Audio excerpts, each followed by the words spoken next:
இங்க வந்து நீங்க தலம், மூர்த்தி, தீர்த்தம் சொன்னீங்க. தலத்துல ஒரு பெயர், மூர்த்திக்கு ஒரு பெயர், தீர்த்தத்துக்கு வேற வேற பெயர் இருக்கும். ஆனா தீர்த்தம், இந்த தீர்த்தம்ங்கிறது வந்து குளத்துல குளிச்சுட்டு கோயிலுக்கு வருதுன்னா அந்த மாதிரி பொருள் அல்ல.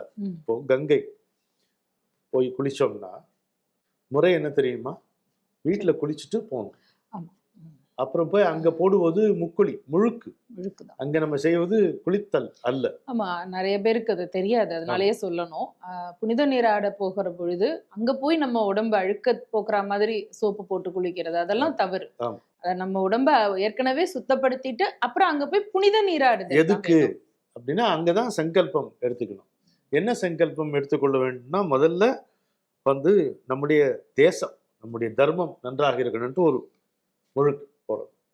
ரெண்டாவது, நமக்கு தெரிஞ்சவங்க, நம்மை நேசிப்பவர்கள், நாம் நேசிப்பவர்கள் என்னென்ன துன்பத்தில் இருக்கிறார்கள் அந்த துன்பம் எல்லாம் விலகி நன்றாக இருக்க வேண்டும். அதுல 2A போட்டுக்குங்க, இல்ல 3ன்னு கூட போட்டுக்கலாம்.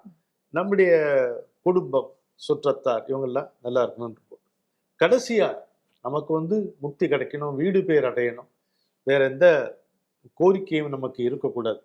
இனி நான் பிழை செய்யேன், இனி நான் பாவ செயல்களில் பாவ சிந்தனைகளில் ஈடுபட மாட்டேன் அப்படின்னு நம்ம முக்குழி போட்டு எழுந்தோம்னா, இறைவன் என்ன செய்யறான்னா, முன்னாடி நம்ம செய்த வினைகளால் விளைந்த விதியை ரத்து செய்து விடுகிறார்.